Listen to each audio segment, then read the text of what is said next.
அனைவருக்கும் இனிய காலை வணக்கம்.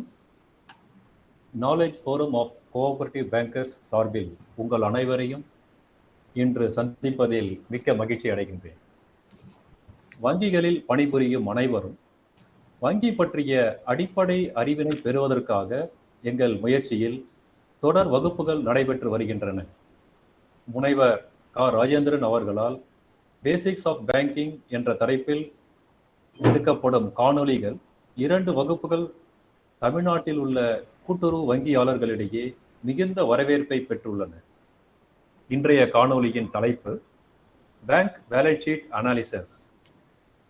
ஒவ்வொரு வங்கியிலும் பல்வேறு நிலை பணியாளர்கள் ஆண்டு முழுவதும் வங்கியில் வேலை பார்த்து வருகிறார்கள்.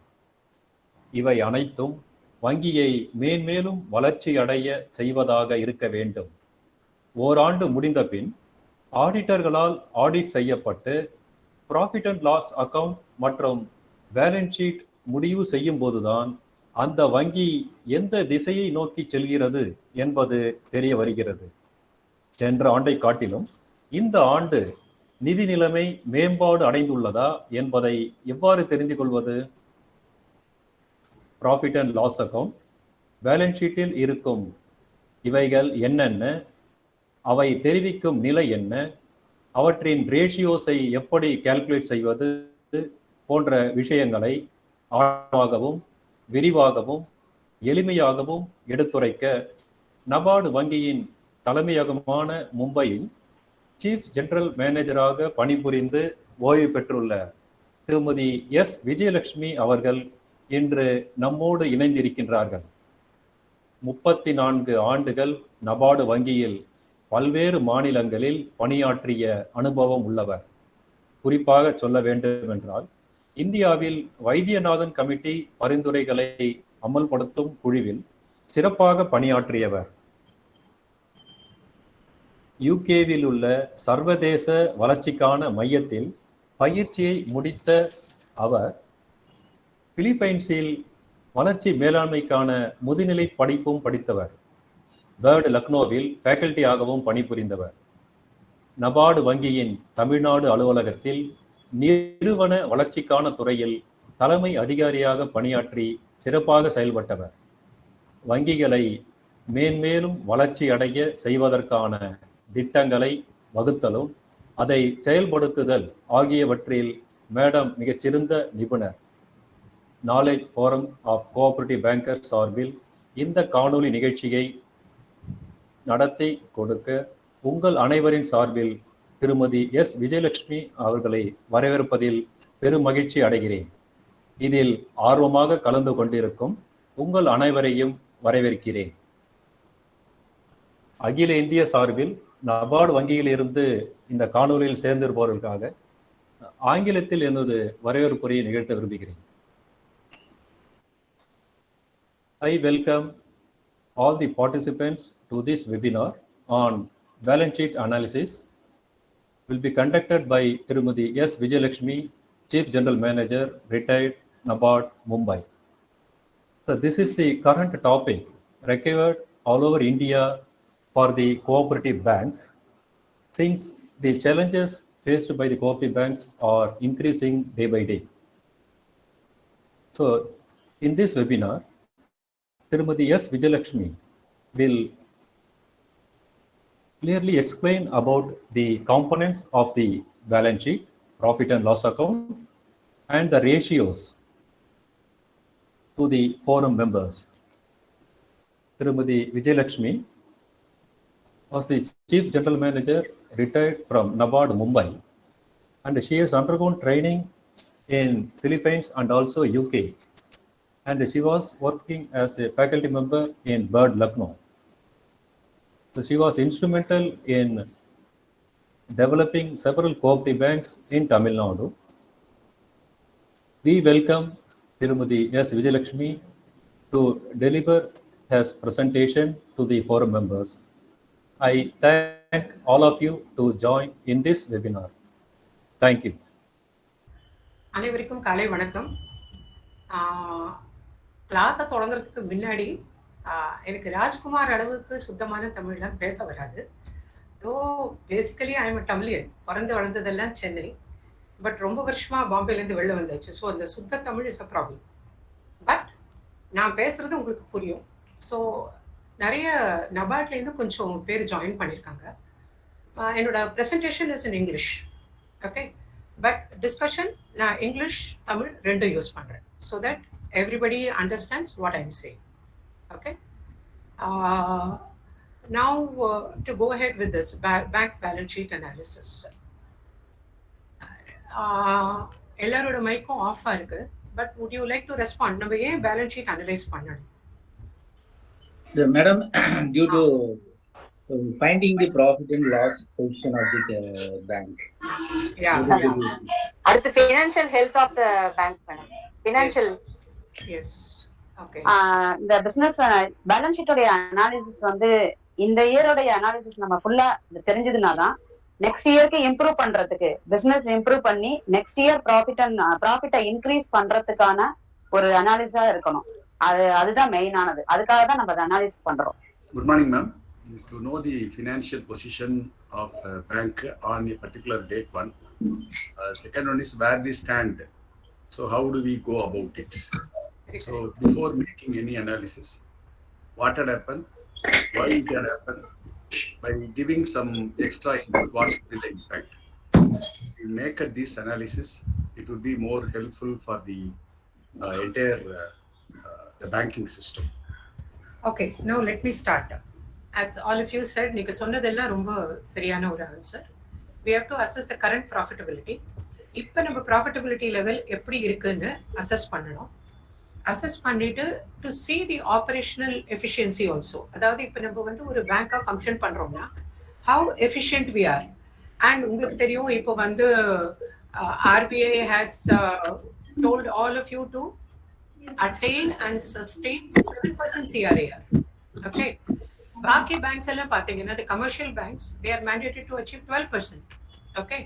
So there is a regulatory forbearance in the cooperatives ஓட the role, the importance to the farmers. அதை பார்த்து ஒரு ரிலாக்ஸ்டு நார்ம்ஸ் நிறைய விஷயத்துல வந்து RBI கொடுத்துருக்காங்க. So there is also, we have to assess and see whether we comply with all the requirements. ஒன்று, internally the staff, you should be aware of the balance sheet. நம்ம எங்க நிக்கிறோம், bank ப்ராஃபிட்ல இருக்கா இல்ல பார்டர் லைன்ல இருக்கா, நம்ம வந்து இந்த 7% CRAR வந்து நம்ம அச்சீவ் பண்ண முடியுமா? ஏன்னா அச்சீவ் பண்ண முடியலன்னா ரொம்ப problem. Okay, then next is management. Management's role is very important in monitoring the balance sheet. They will have to see consistently whether the growth is enough. You have to plan at the beginning of the year and also see whether it is going according to the plan. And then what you also have to see is balance sheet has got assets, liabilities, different components, deposits, borrowings, investments, advances. Whether the combination of all this, the components, what is the proportion, whether this is leading to better profitability or whether you have to realign the balance sheet to for a better profitability. இதெல்லாம் பார்க்க வேண்டிய விஷயம்.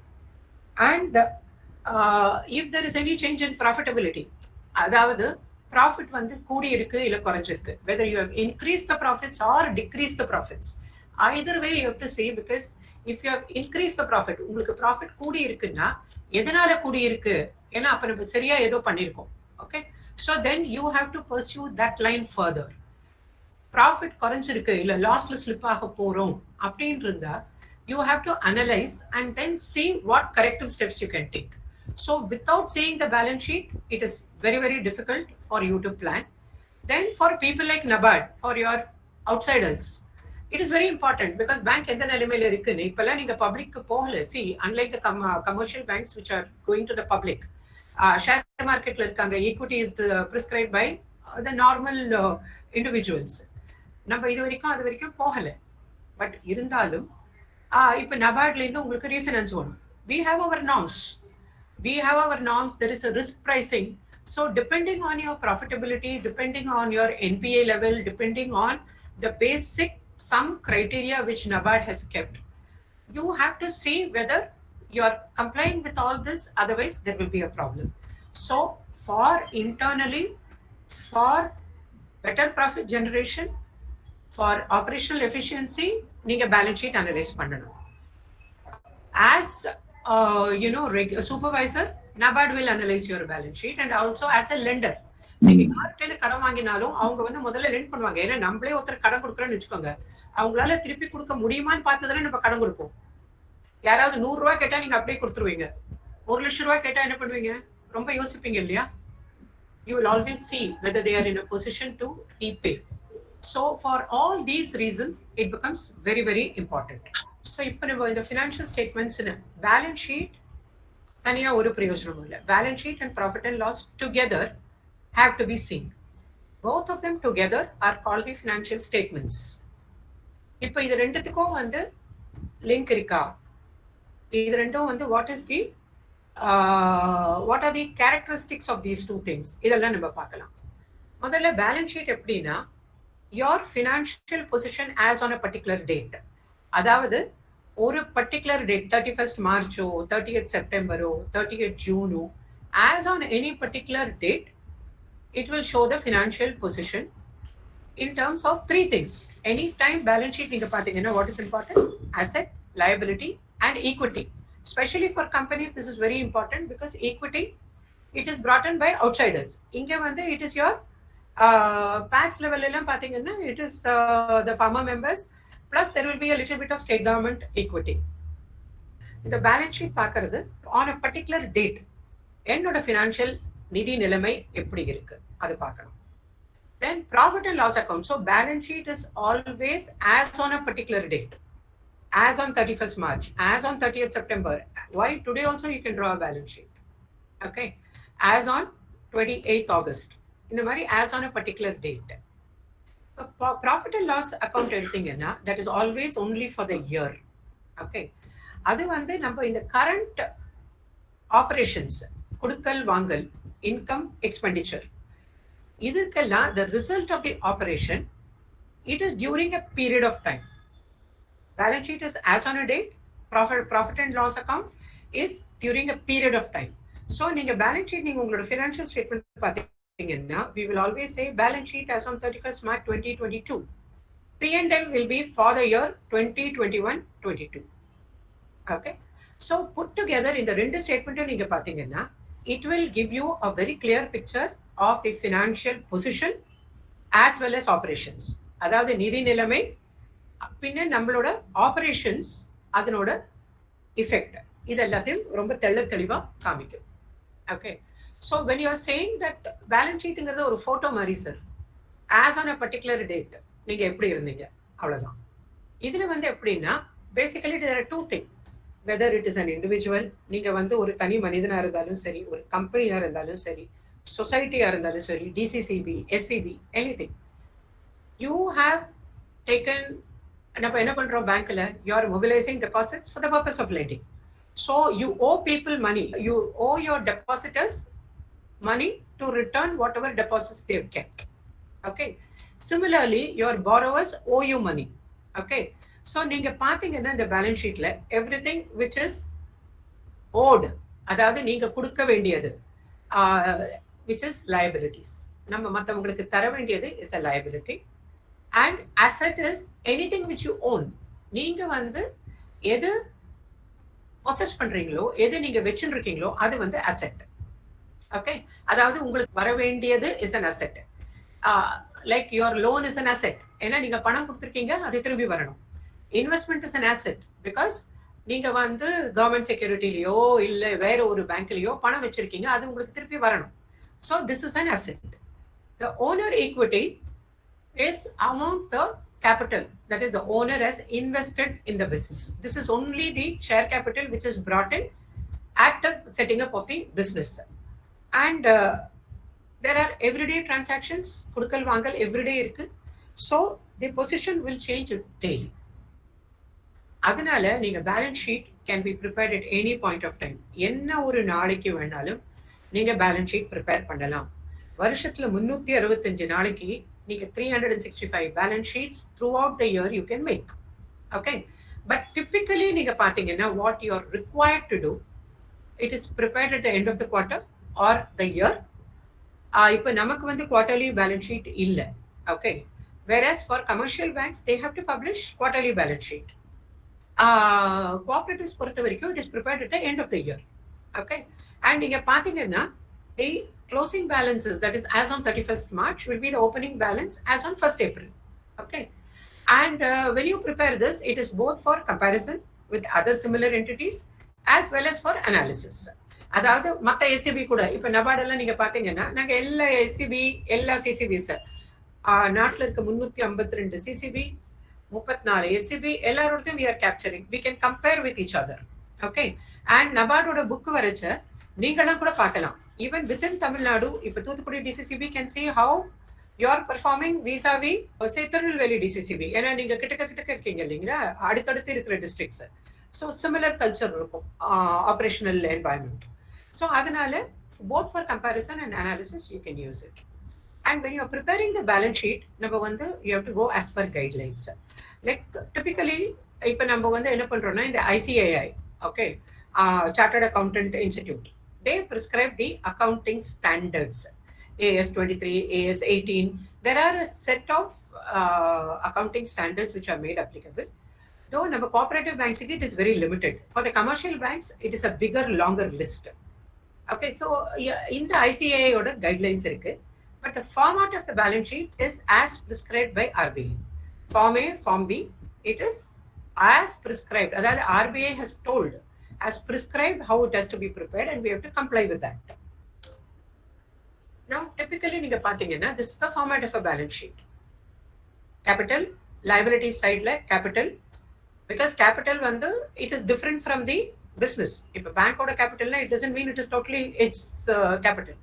நாளைக்கு அதுவும் நீங்க திருப்பி கொடுக்கணும் வேண்டி வரும் அது capital, whether it is to the state government or to the your own to people whom you owe. All this, you know, so capital is something which is a liability. அதே மாதிரி ரிசர்வ்ஸ் அண்ட் சர்ப்ளஸ் இதெல்லாம் நம்ம சொந்த பணம் கிடையாது, திருப்பி கொடுக்க வேண்டிய பணம். Then deposits, borrowings, other liabilities and provision. Either other liabilities நம்ம என்ன பண்ணுவோம், all payable will come. Okay, gratuity payable, leave encashment payable, இதெல்லாம் இங்க வரும். அது நம்ம ஸ்டாஃப்க்கு கொடுக்க வேண்டியது, மத்தவங்களுக்கு கொடுக்க வேண்டியது எல்லாம் other liabilities and provisionல வரும்.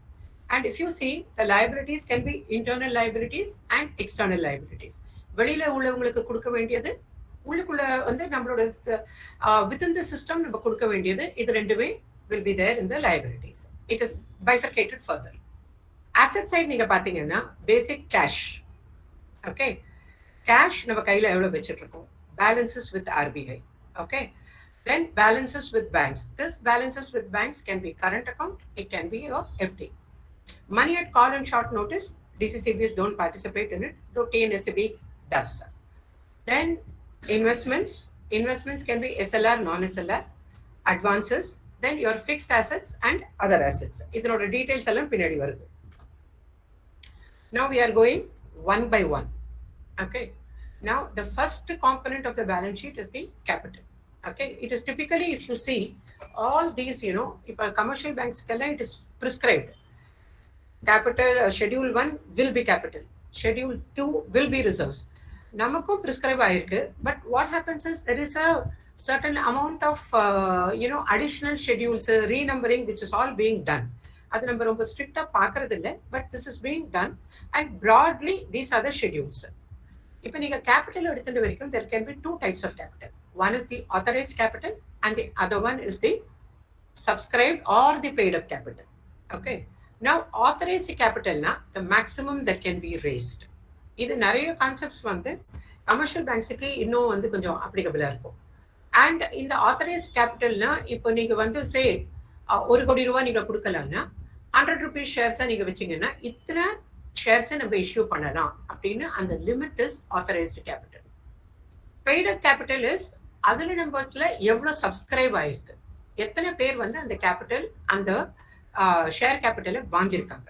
இப்போ நீங்க பேக்ஸ் லெவல்ல பாத்தீங்கன்னா எல்லாமே வந்து 100 ரூபாய் ஷேர் இருக்கு, நாமினல் மெம்பர்ஸ்னா 10 ரூபாய் ஷேர் இருக்கு. So it will be the capital is number of shares purchased into multiplied by value of 1 share. இப்போ 10 ரூபாய் ஷேர் 100 பேர் வாங்கியிருக்காங்கன்னா 1000 ரூபாய் is the subscribe capital. Apart from that, there are a few concepts. This is the balance sheet portion where you have authorized, paid up. But there are certain concepts which come in as far as the capital is concerned. அது நீங்க பாத்தீங்கன்னா statutory capital. What do you mean by statutory capital? அதாவது RBI வந்து either the RBI or the statute, that is your act, bylaws or the BR Act. When it says that certain amount of capital is necessarily to be maintained. இப்போ நீங்க வந்து ஒரு 5-6 வருஷம் முன்னாடி நம்ம or even earlier ஒரு 8 வருஷம் முன்னாடி வைத்தியநாதனுக்கு முன்னாடி we did have banks which were not complying with section 11(1) of BR Act. What do you mean by that? Section 11(1)ல வந்து என்ன சொல்றாங்கன்னா the minimum aggregate value of capital and reserves, okay, should at least be 1 lakh. Okay, and in the 1 lakhங்கிறது real or exchangeable value. Real or exchangeable valueக்கு என்ன அர்த்தம்? உங்களோட capital plus reserves minus all other obligations. அதாவது என்ன பண்ணுவோம் இதுல to calculate the real and exchangeable value, capital எடுத்துட்டு then அதுக்கப்புறம் ரிசர்வ்ஸையும் ஆட் பண்ணி, that is the free reserves, okay, reserves add பண்ணி then we will add excess provisions. அதாவது provisionல வந்து there is a certain percentage which you have to necessarily maintain. Over and above that, if you've got provision, we add that. And then if at all there is a short provisioning, it is reduced. Accumulated losses is reduced from the capital. Intangible assets are reduced. So in the net position வந்து should be 1 lakh. That is what is the capital and reserves you have and what is your outside liability which you have not provided for. This net position should at least be 1 lakh. அப்படி இல்லைன்னா once you go under section 11, then it is very, very difficult because RBI will monitor you, a task force will be set up. Task force la RBI will be there, NABARD will be there, then you have the RCS office la the representation, bank la SCB, ellarum சேர்ந்து you have to completely monitor. The CCB will be asked to give a plan of action as to how it will turn around and it will be continuously monitored. Okay, now CRAR, capital to risk weighted assets. I think நம்ம எல்லாருமே we are all very well aware of the term CRAR because right now இதுதான் most important requirement, capital requirements, okay, regulatory capital requirement. So now what is CRAR actually? பாத்தீங்கன்னா CRARல உங்களோட capital is divided into two types of capital. One is your tier 1 capital, next is your tier 2 capital. Okay, tier 1 is 100% accounted for. Share capital will be net of accumulated losses and intangible assets. Intangible assets here are your accumulated losses. ஏன்னா அது வந்து நம்ம other assetsல காமிக்கிறோம், but accumulated losses வந்து already நஷ்டம் ஆயாச்சு. The loss has happened. To that extent, it is அந்த பணம் திரும்பி வரது we don't know whether how you will recoup it, how you will wipe out the accumulated losses நமக்கு தெரியாது. So your actual intrinsic worth நீங்க பாத்தீங்கன்னா you have to remove the accumulated losses. Intangible assets primarily it will be your deferred tax assets. Now what do you mean by deferred tax asset? Because this is always many people say it's a mystery, இது ஒரு புரியாத விஷயம் அப்படின்னு சொல்லுவாங்க. But ரொம்ப சிம்பிளா சொல்லணுமானா deferred tax assets comes with reference to, as it says, income tax. அதாவது இப்போ we have estimated நம்ம வந்து நம்மளோட accounting procedure apply பண்ணி you have estimated that I have to pay 8 crore tax this year. இது ஒரு example I am giving you, some number, 8 crore, 10 crore, whatever. So நான் வந்து and accordingly I paid up the 8 crore. Okay, and then I file my return. Then income tax says no, applying their own rules on certain things. They say the tax to be paid is 10 crores. Okay, so now there is a 2 crore difference. The 2 crore difference is your deferred tax asset which you will directly take it to the balance sheet. Okay, so we will from the capital we will reduce this deferred tax asset also, and deferred tax asset will remain in the balance sheet because next year நீங்க வந்து அதையும் சேர்த்து பே பண்ணீங்கன்னா then it comes out. Okay, but again next year if there is another dispute, with the income tax, then it will continue. So deferred tax asset has to be netted. இதை வந்து நீங்க share கேபிட்டல்லேருந்து இந்த deferred tax asset, அதாவது the difference between the income tax assessed tax and the tax which I paid, இது ரெண்டுத்துக்கும் உள்ள difference will go in as a deferred tax asset. Okay, then free reserves, அதெல்லாம் பின்னாடி there are more explanations for it. Capital reserves, இதெல்லாம் tier 1 capital. Tier 2 capital is undisclosed reserves, preference shares which is not there. Revaluation reserve, it may be there in some of the banks. What do we mean by revaluation reserve? I revalue, like say for example, I hold a property. Okay, adanoda book value is 5 crores. Okay, now what I do, I revalue it. Okay, when I revalue it, it is say 35 crores. Okay, so when I do 35 crores, vandadana, if 5 crores minus 35 crores, 30 crores I will keep it as revaluation reserve. Okay, and what will happen, what is the impact of this revaluation reserve? It will increase the balance sheet size. Next is up to 45% of the revaluation reserve is counted as tier 2 capital. Okay, only 45%. இப்போ நீங்க வந்து 100 கோடி நீங்க வந்து revaluation reserve வெச்சீங்கன்னா 45 கோடி will go into your tier 2 capital. Okay, then your general provision and loss provisions, 1.25% of risk weighted assets. Risk weighted assets க்கு there is a formula. If you see, இப்போ நீங்க ensure நீங்க upload பண்றீங்க, it is form number 7. If you are curious, நீங்க வந்து அதை download பண்ணி பார்க்கலாம். Item wise, there is a prescribed risk weight. நம்மளோட எல்லா அசெட்டுக்கும் you assign that risk weight, and அதுக்கப்புறம் அதோட வேல்யூ கால்குலேட் ஆகி you arrive at the total risk weighted assets, then that as a percentage of capital. அந்த risk weighted assets ஓட 7% ஆவது நீங்க கேபிட்டலா வச்சிருக்கணும். 7% CRAR. Okay, hybrid capital instruments again cooperatives don't have. Then நம்ம இங்க what is little different in the cooperative balance sheet is that we have a concept of share linking. Okay, members to PACs, PACs to CCBs, CCBs to SAB.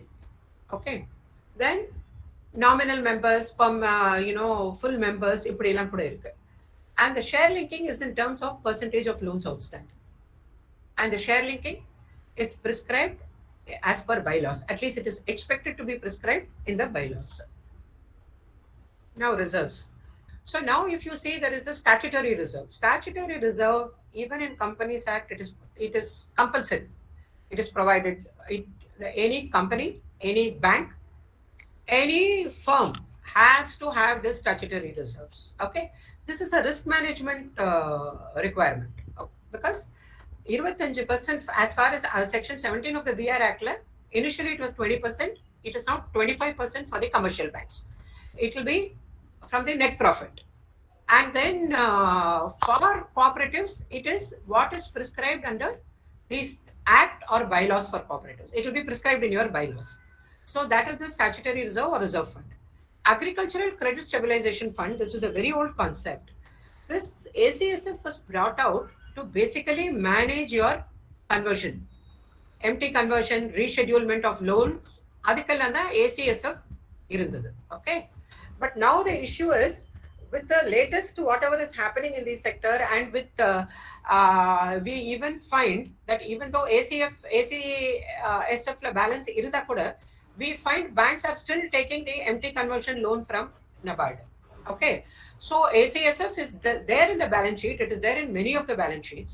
The thing is, ACSF whatever reserve you maintain, you can use it for conversion and reschedulement. You cannot take it for distribution of your profit. அதாவது டிவிடெண்டுக்கெல்லாம் இதெல்லாம் எடுக்க முடியாது. And in the agricultural credit stabilization fund, on the asset side, what you have to do is you have to only invest, and you have to invest in approved securities. தெரியுதுங்களா? Approved securities, G6 approved securities, இதுல தான் வைக்க முடியும். And it is not taken as SLR. Okay, it is taken as non-SLR. Why it is not taken as SLR? Because anytime when the conversion requirement is there, you can dilute it and take it out.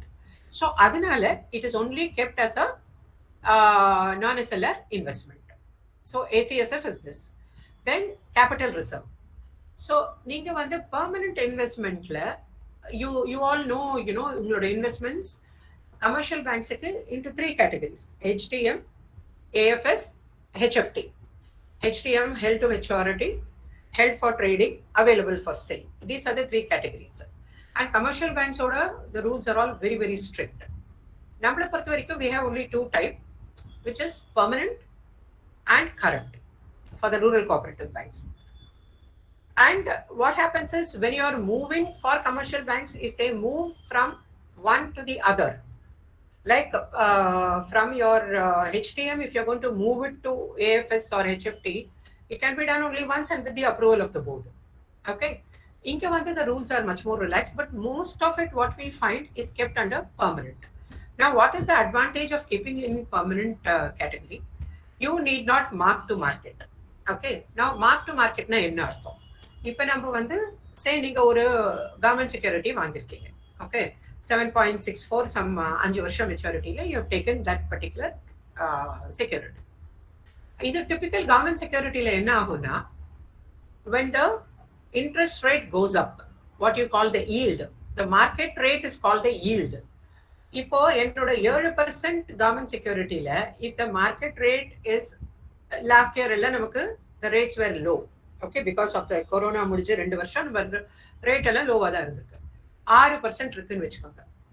Okay, அப்ப என்ன ஆகும்னா 7% ஓடது 6% போனேன்னா when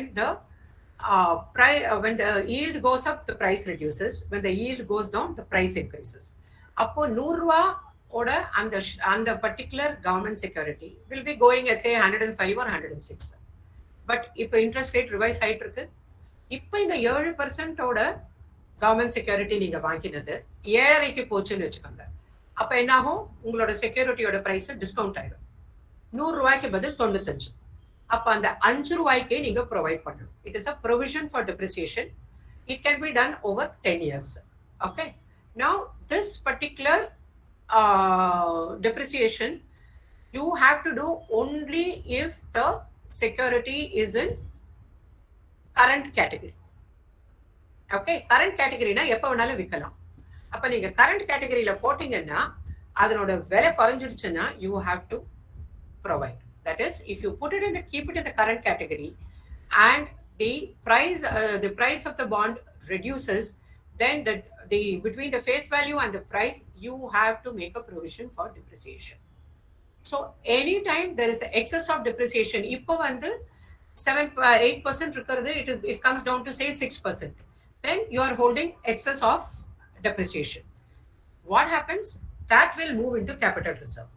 The profit on permanent investments, profit on sale of assets, any of the asset you dispose of, okay, fixed assets, then your permanent investment, or whatever, இப்போ நீங்க வந்து 100 rupees க்கு GSEC வாங்கி you are selling it for 105.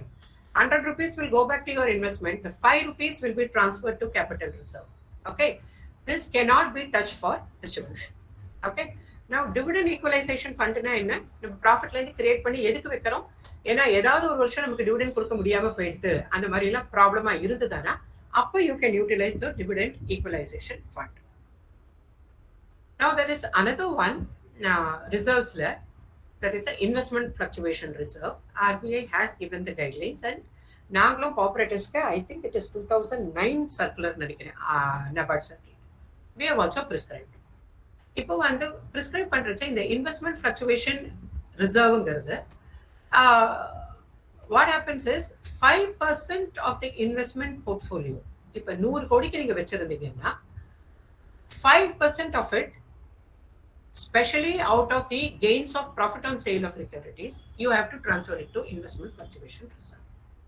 But idhula vande enna only up to 5% of your investment portfolio. So capital reserve ku podala neenga, but your first primary thing is you put it in investment fluctuation reserve. Over and above that, if it is there, you can put it in capital reserve. For commercial bank, this is very strictly implemented. For cooperative banks, there is a investment fluctuation reserve is there. There is a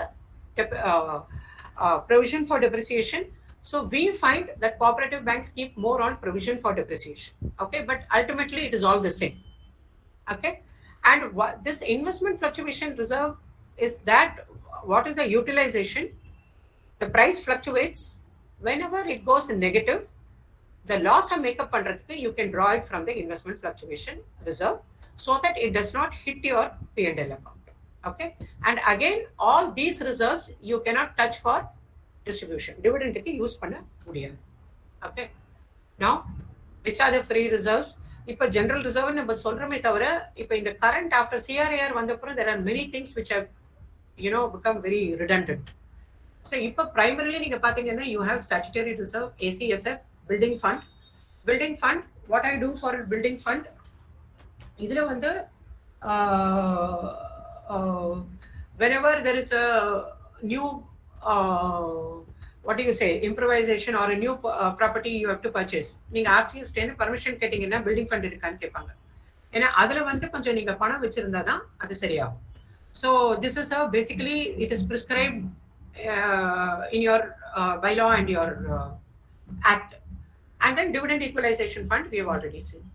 Then there are other committed funds which the cooperatives do. That is the cooperative education fund, cooperative development fund, PAX development fund, employees welfare fund. These are all as prescribed in your bylaws. Okay, so all these are committed funds. Of course, once they are committed funds, they will not go into your tier 2. Now, இப்போ வந்து நம்ம இந்த reserves எல்லாம் பார்க்குறோம். Then we also know that we make provision for NPS. Okay, so now what is the difference between the two? நீங்க reserves இந்த மாதிரி ஃபண்ட்னு நீங்க சொல்றது it is always an appropriation of profit. அதாவது நம்ம எவ்வளவு ப்ராஃபிட் பண்ணிருக்கோமோ அதுல இருந்து a certain percentage, a certain amount you take. And it is actually there are certain things which are mandatory. For example, statutory reserve la itana percentage which your bylaw will prescribe. Okay, but it can be discretionary also. Like you may also, the management and the board may also decide that this percentage additionally we will keep. It is a what do you say? It is a prudential way of doing things. Then free reserves, and it is the reserves are utilized for distribution of dividend. Okay, and free reserves are added to own funds. So this is what your reserves are. Provisions are different. Provision is an expenditure. It is charged to the P&L account. So to the extent you make provision, your profit will be reduced. Okay, and provisions are mandatory. If 10%, 20%, 30%, 100% for a non-performing investment, for a non-performing loss asset. Okay, otherwise it is mandated. Okay, and it is reduced from the related asset. It is an item of expenditure, and in the provisions will reduce your equity. Okay. Deposits is schedule 3. You have current savings and fixed term deposits. Borrowings are generally what you do. You say NABARD borrowings. For the CCB, SCB borrowings, you will show separately. Then other liabilities and provision, you have bills payable, inter-office adjustments. Inter-office adjustment is a contra entry. Okay, in the other liabilities varum, other assets varum, but banks are required to report only the net position. Debit minus credit, whatever is a net position, only that has to be reported. You can't report on both sides. Then interest payable but not due on borrowings or on deposits, other, and there are others. Then we go to the asset side. Asset side, cash and bank balances, cash in hand, balances with banks. Now investments. Investments you can do in government securities, treasury bills, other approved securities, shares. If other approved securities la romba jastiya onnum pandradilla. Shares, debentures and bonds. These are the permitted avenues of investments for cooperative banks. Then there is a contingent liabilities, which so far not much is being done here. Ella banks, so they will be declaring some contingent liabilities. But now what has happened with the inclusion of debt as a contingent liability, there is necessarily, mostly, even though all these 6-7 items are there, basically cooperative banks have the guarantees given on behalf of constituents. It is there in almost all the balance sheets, and DEF items are there. The treatment for contingent liability will be DEF any shortfall, 100% provision. Okay. this is also as prescribed in your CRAR format also. I will request all of you to go through your CRAR format. And actually, there are a lot of things which are in the format which we are not following. Okay. But if tomorrow, if RBI insists, you and me cannot do anything. Like, for example, the CRAR format, when you talk of the certain of the assets, it talks about the total sanction. Okay. Total amount of sanction. It doesn't talk about number loans outstanding only we see. Whereas many of the things, you have to look at the total undrawn amounts also. That is the total sanction amount. If you have sanctioned 3 lakhs and the person has taken only 2 lakhs, for us only 2 lakhs on that we make provision. Okay. Whereas as per the CRAR, if you see, you have to make on full 3 lakhs. So far, none of us are noticing it, but I'm just flagging it because at any particular point of time, this may come alive. Okay. Now, this is the format of P&L, expenditure, income. You should always realize what you owe to others. When you look at the balance sheet, to your right will be the assets, to your left will be the liabilities. Similarly, to the right will be the income, to the left will be the expenditure. Now, what is the link between the balance sheet and P&L? Here, whatever is the profit or loss is carried forward to the balance sheet. Profit will be carried forward to balance in P&L. Okay, apart from the appropriation, profit carried forward, and loss will be carried forward on the asset side to accumulated losses. One major thing. Then whatever provisions you make under expenditure, like for gratuity, this, that, and all that, it will get added to the cumulative one on the payable, which is on the liability side. So this is basically the link.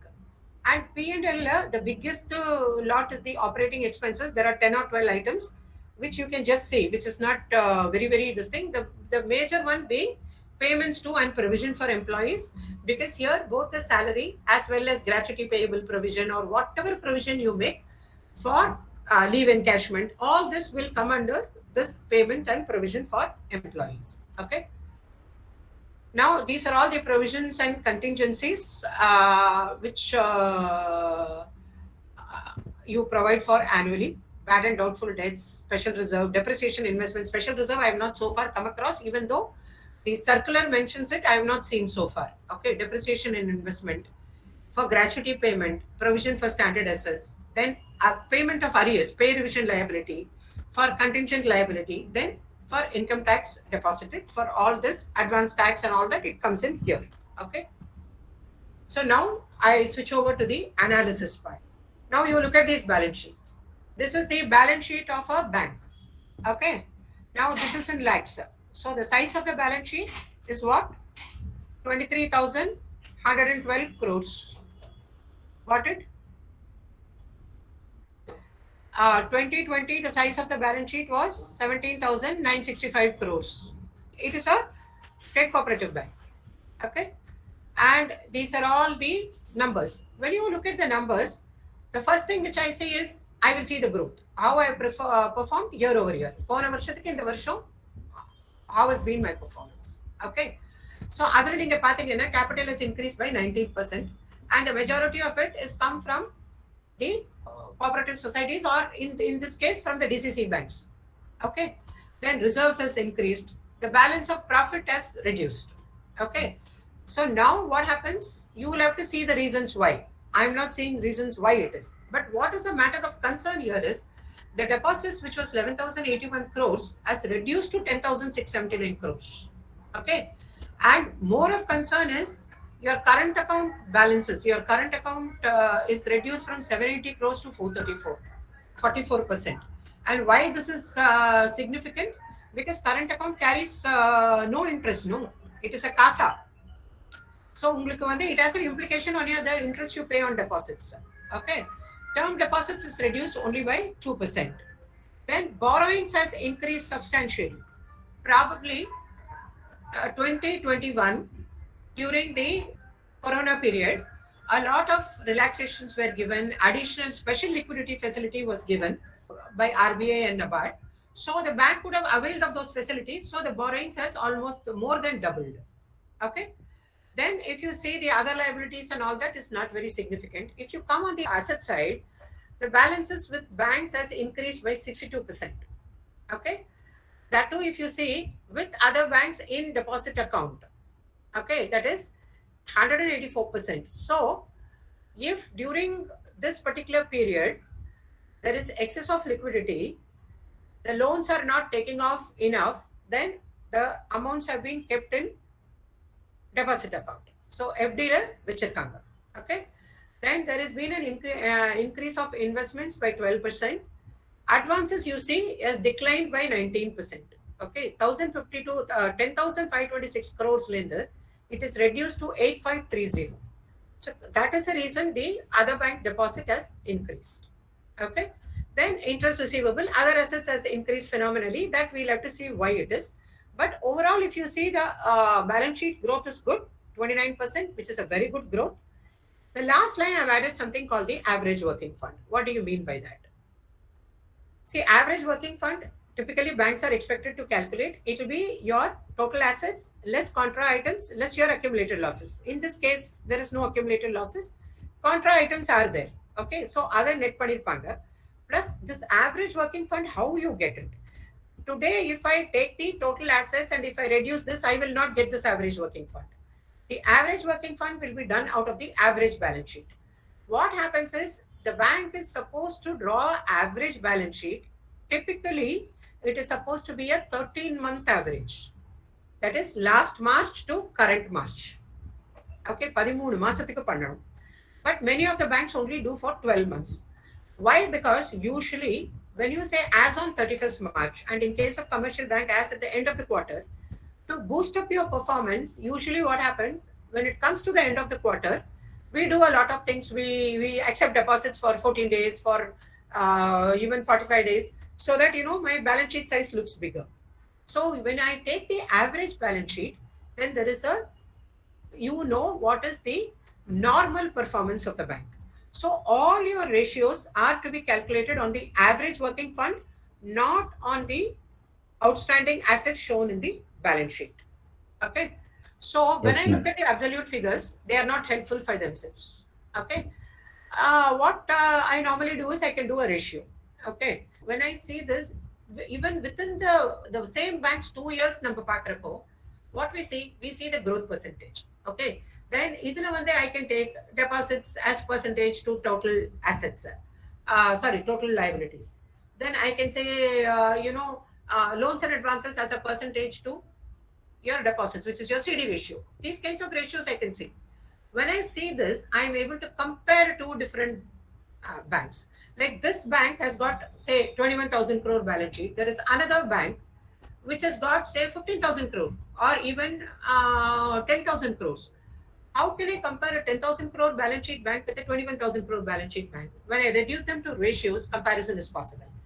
When I reduce it as a ratio, mostly I do it as a percentage to average working fund, which means I say if my average I deploy, say 100 rupees in my business, how much I get out of it, how much I spend, how much I earn.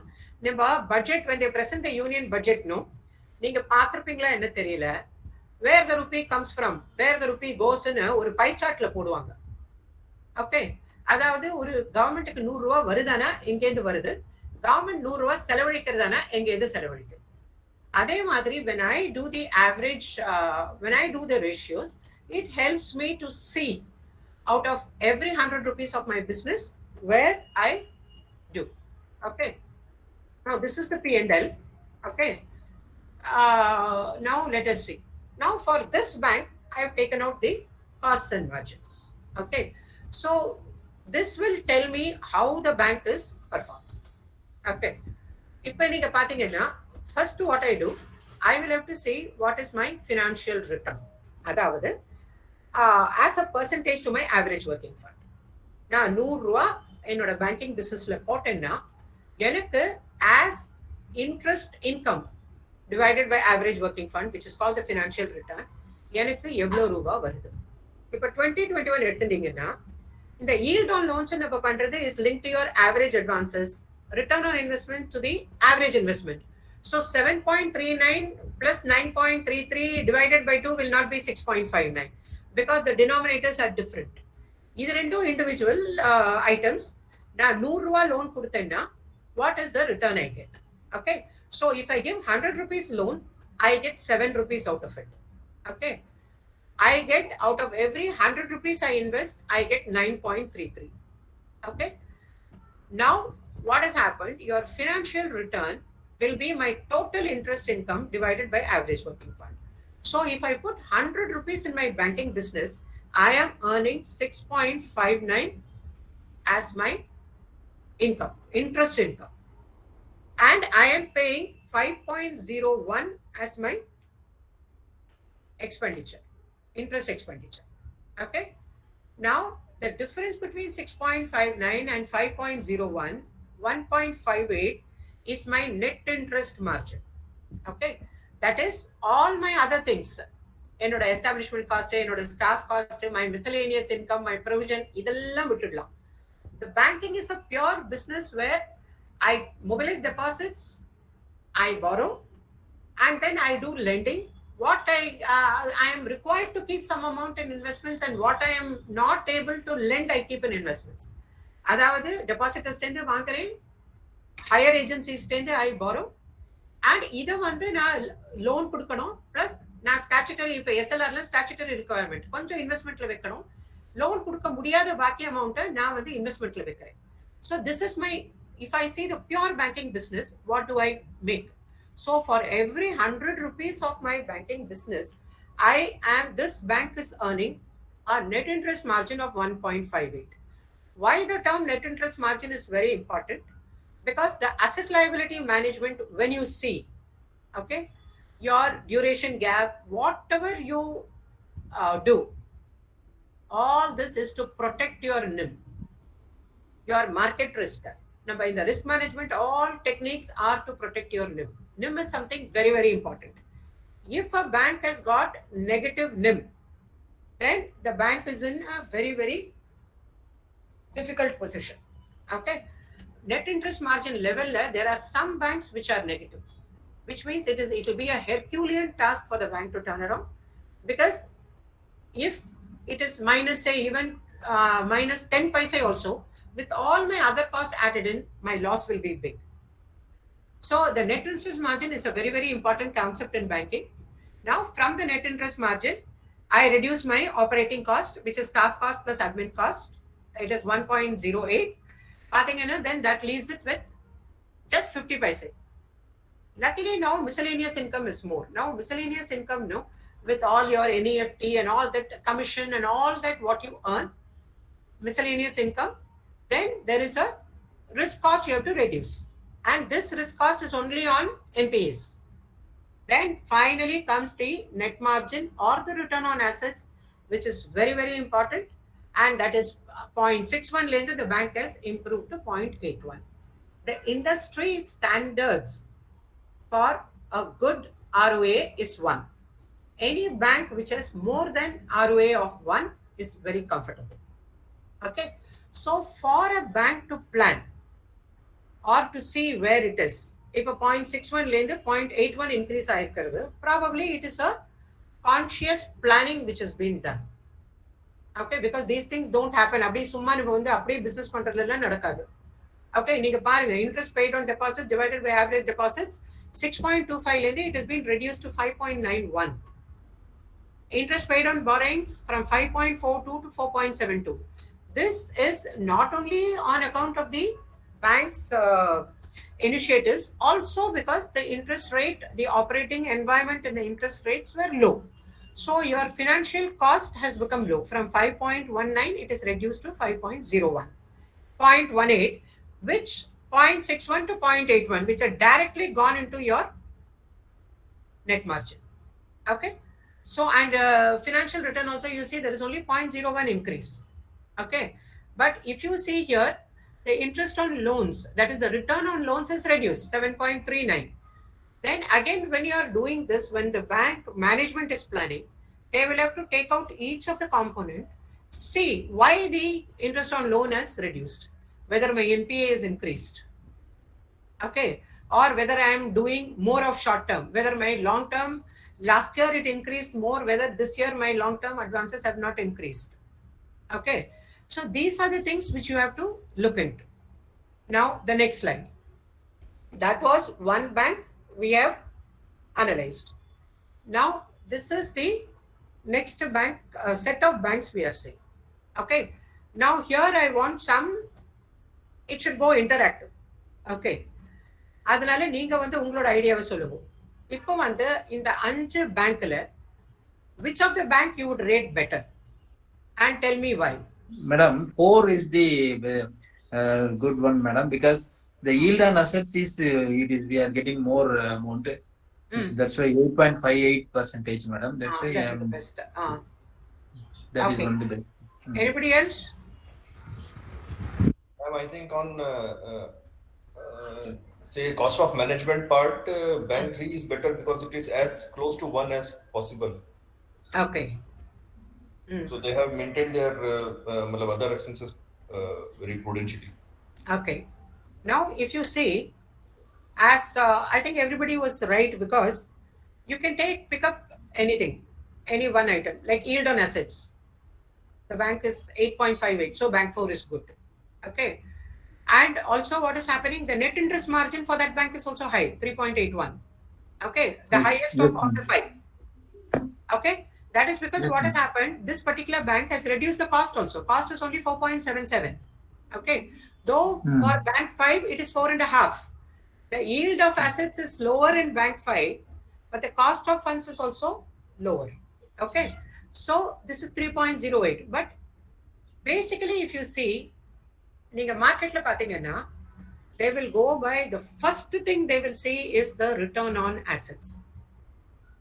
Return on assetனா என்னோட 100 ரூபாய் பிசினஸுக்கு நான் எவ்வளோ பைசா பண்றேன், எவ்வளோ ரூபாய் எனக்கு திருப்பி வருது. So in the particular bank, if it is putting 100 rupees in its business, it is getting 95 paise back. Are you able to get it? இதெல்லாம் see the yield on assets, cost of funds, இது எல்லாமே நம்ம என்ன பண்றோம்னா, அந்த average balance sheet இருக்கு இல்லைங்களா, average balance sheet சே 10,000 கோடி, அந்த 10,000 கோடிக்கு my total interest income comes to 7.57. Total interest expenditure comes to 4.5. Okay. Then my staff cost comes to 1.2. Other expenses 1.15. My risk cost is 0. So 0.95 is my return on assets. Return on assets simply means for every 100 rupees of business I do, what is my return? இப்போ நீங்க பாத்தீங்கன்னா ஒரு tea கடைக்காரன் கூட நீங்க பாத்தீங்கன்னா back of the envelope ஒரு tea shop fellow will also put an account, no? I put total 100 rupees. இவ்வளோக்கு tea தூள் வாங்கினேன், இவ்வளோத்துக்கு வந்து சுகர் வாங்கினேன், இவ்வளோத்துக்கு மில்க் வாங்கினேன், தென் இவ்வளோ சாய் வித்தேன். ஸோ இது ரெண்டுத்துக்கும், ஸோ என்னோட 100 ரூபாய்க்கு நான் 2 ரூபா பண்ணியிருக்கேன், 3 ரூபா பண்ணியிருக்கேன், 4 ரூபா பண்ணியிருக்கேன். The same thing is this. So the return on asset, the ideal return on asset is 1. This bank number 5 is coming very close to it, 0.95. Ma'am, what is risk cost? Risk cost is provision for NPAs divided by average working fund. Provision made during the year. Provision made during the year for NPAs. Divided by average working funds. Yeah. Can it be 0? Yeah, they have not made any provision. There was no requirement. Asha, is that possible? Say they have made excess provisions in the previous years, so they can go without provision in the current year. Is that also allowed and possible? See, the thing is, whenever I do the calculation, it is also with reference to my outstanding provision. No, see, it is a continuous process. No, this year, if my position has slipped, my NPA has increased. Last year, my NPA percentage was say 1.15. This year it becomes 3. Then automatically you will see that there will be a provision figure. Whereas my NPA is 1.15 and it remains 1.15 with an increase in advances. Depending upon the slab in which my provision is there, I need not make additional provision. I already have excess provision. So then why there are many banks which don't provide during the year, because already there is a provision, cumulative provision which is lying there, which is enough to meet the NPA provisioning requirement. Okay. Okay. Yes, thank you. Okay. Madam, risk cost repeat. Risk cost. சொல்லுங்க sir. Explain. See, risk cost is here. See, provision made during the year for NPAs. இப்போ என்ன இருக்குன்னா நம்ம என்பிஏல என்னது, இது வந்து standard asset இல்ல sir, my substandard, doubtful and loss. Okay, இது மூணுத்துக்கும் there is a certain ப்ரப்போர்ஷன்ல நான் ப்ரொவைட் பண்ணணும் இல்லைங்களா? சப்ஸ்டாண்டர்டுக்கு 10%, தென் டவுட்ஃபுல் கேட்டகரிக்கு 1, 2, 3 பொறுத்த வரைக்கும் I have to make all this is specified. Loss asset 100%. Okay, so இப்போ வந்து if I have 100 rupees of NPA, okay, out of which I have to make, என்னோட ஆவரேஜா பாத்தீங்கன்னா for this 100 rupees of NPA I am required to make say only 20 rupees as provision because my substandard loans are higher. அதுல 10% தான் கொடுக்கணும். Okay, loss assets are less. Okay, so அதனால 100 ரூபாய் லோனுக்கு நான் 20 ரூபாய் தான் வந்து இந்த வருஷம் 15 20 தான் நான் வந்து ப்ரொவைட் பண்ணணும். நான் என்ன பண்ணிருக்கேன், போன வருஷம் வரைக்கும் ஆல்ரெடி 25 ரூபா பண்ணிருக்கேன். ஓகே, ஸோ ஆல்ரெடி என்னோட அந்த 25 ரூபா எக்ஸஸ்ல வந்து 25 rupees is my outstanding provision last year. இந்த வருஷம் when I look at it, my provisioning requirement is say only 22 rupees. The excess 3 rupees will be taken, certain portion will be taken to my tier 2 capital. I will not make any provision during the year because already I am holding provision which is in excess of my NPAs. Formula சொல்லுங்க. Formula கொடுத்திருக்கு sir, provision made during the year for NPAs divided by average working fund. Average working fund by. See, the entire costs and margins, all these, you know, in the 1, 2, 3, 4, 5, 6, 7 இருக்கு இல்லையா, all these are as percentage only of average working fund. Okay. Your provision for NPA this year by average working fund. ஆமாங்க. Thank you. You see, in this particular bank, the reversal of provision has also happened, which means they have held excess, they have reversed it. Can you see it? Last year it was 10 crores, this year it is 2 crores. But because this is a SAB, you know, in typical SAB operations, what happens? A very small portion is their direct business because they are present in the state capital or whatever is their area of operation. They do direct banking business. They mobilize deposits, they give loans and all that. But predominantly 80% of the balance sheet is that of with the CCBs. So typically you will find for a SCB, the NPA percentage is lower than say a CCB which is dealing with also, you know, the public as well as the societies. Okay, so now this is the basic cost and margins which is done by all banks. Okay, this is something which you every time you draw a balance sheet, half yearly you do, especially December 31st you do, February 28th you do, and then you do all these ratios, then you can do something to set things right. Okay, this can be done at any particular point of time, but there are some more ratio analysis. There is a NABARD circular. I think it's a very, very old circular. I think it goes back to 2000 or something like this. I was not able to get the date, but this I had already made it based on that circle. Okay. Now, the typical ratio analysis I do, நிறைய விஷயத்துக்கு நான் ratio analysis பண்ணலாம். Okay, அதாவது நான் என்ன பண்றேன், பணம் mobilise பண்றேன், பணம் கொடுக்குறேன். I am mobilising deposits and I am lending. So how effectively I function. So இந்த பிசினஸை நான் எவ்வளோ எஃபெக்டிவா பண்றேன், அதுக்கு வந்து ரேஷியோஸ் இருக்கு. Okay, that is the effectiveness எப்படி ரீச் ஆகுது, then the efficiency எவ்வளோ கரெக்டா இருக்கு, பீனல் இன்ட்ரெஸ்ட் இல்லை, இதெல்லாம் இல்லை, எவ்வளோ கரெக்டா போயிட்டு இருக்கு, what is the trend in performance and what is the past and how do I do it. Now for example, now resource mobilization effectiveness, அதுக்கு there are a set of ratios. Okay, that is the net owned funds capital plus reserves minus your accumulated losses, the net owned funds divided by average working fund. Okay, demand deposits, that is current account, savings account divided by average deposits. Borrowings divided by average loans. This is from the point of view only of resource mobilization. Okay, average deposits divided by average working fund. இதெல்லாம் higher ratio means more effective. Why so? Demand deposits by average deposits. அதாவது என்னோட CASA is 40 out of the 100 rupees of deposit I mobilize. Is it good or bad? It is good, no? If it becomes 50, it is better. There are some RRBs which have 70% as this ratio will be 70. CASA will be 70% of their total deposits. So if you see, their cost of deposits will be 3%. Okay. Similarly, borrowings divided by average loans, because borrowings here 4.5% you get, or 4% you are getting from some yeah. Ma'am, just a question. Mm. If CASA is too much more than 40, say 40 is ideal, but if it is too much above 40, then won't it affect their structural liquidity, because it is demand deposit? Current and savings account is demand deposit. Sir, Won't it affect you it? see, that is the reason I was very specific. What is the ratio trying to see?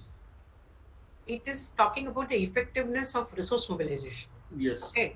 For that, a higher demand deposit, like I told you, no, a Lucknow-based bank. Right now, the bank is merged into another bank. I was surprised to see that it had a 74% CASA.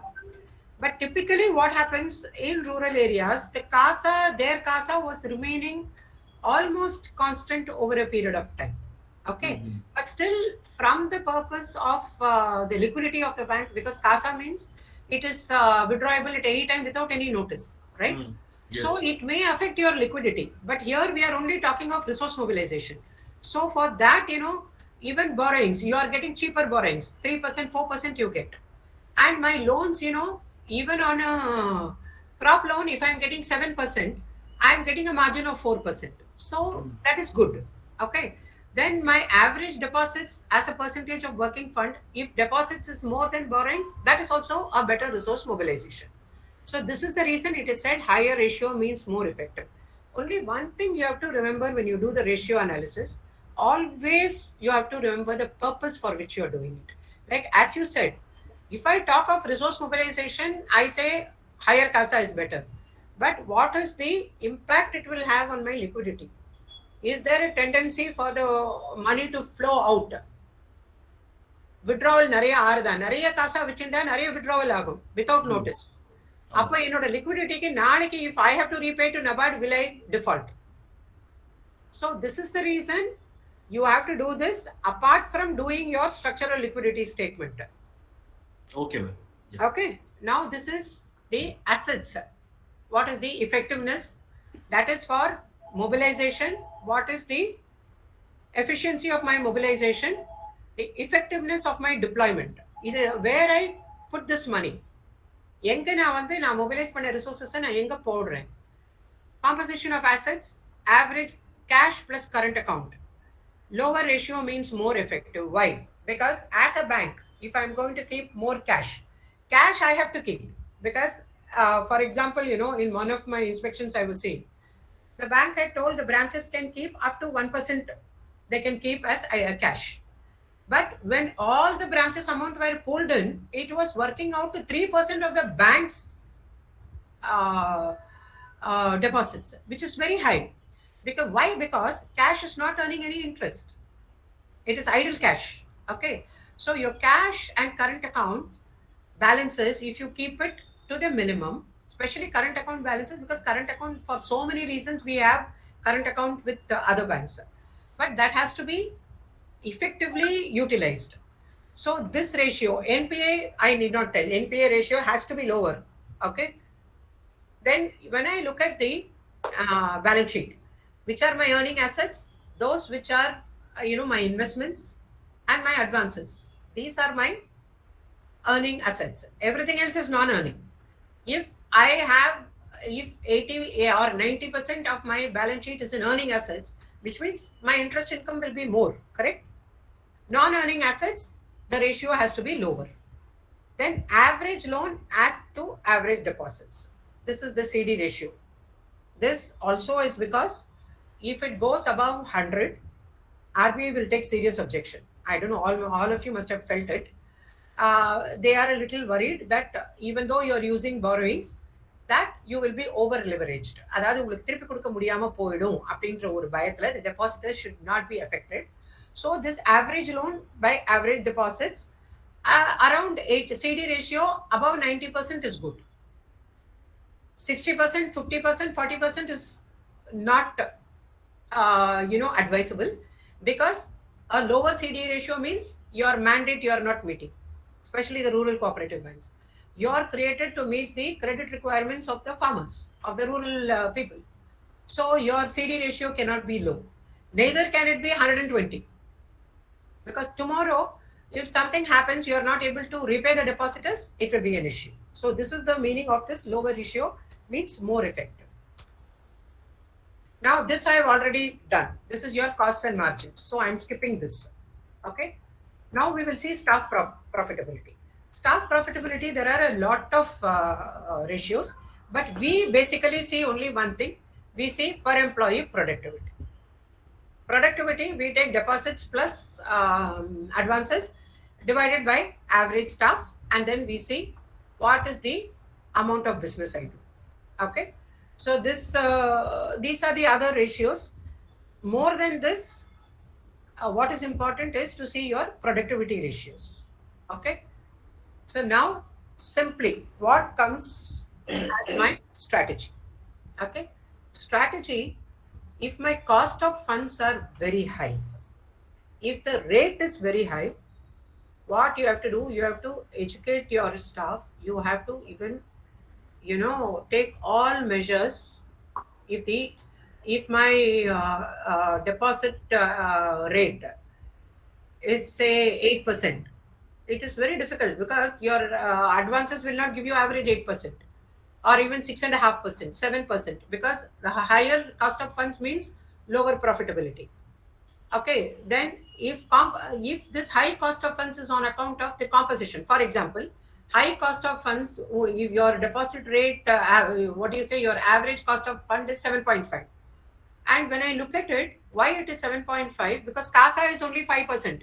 95% of the bank deposit is FDs, which again is a problem.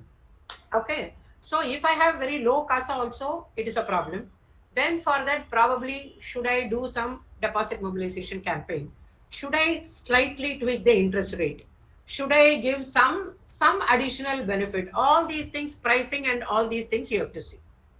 Similarly, the high cost of funds is because I have taken a lot of long-term FDs for 10 years, FDs for 5 years. Okay, because right now, if you see banks say 3 years and above or 5 years and above, but somebody wants to keep it for 10 years. 10 வருஷம் depositing எடுத்தீங்கன்னு வெச்சுக்கோங்க. அதனால if your cost of funds is higher, then you will have to effectively leverage it. What do I mean by that?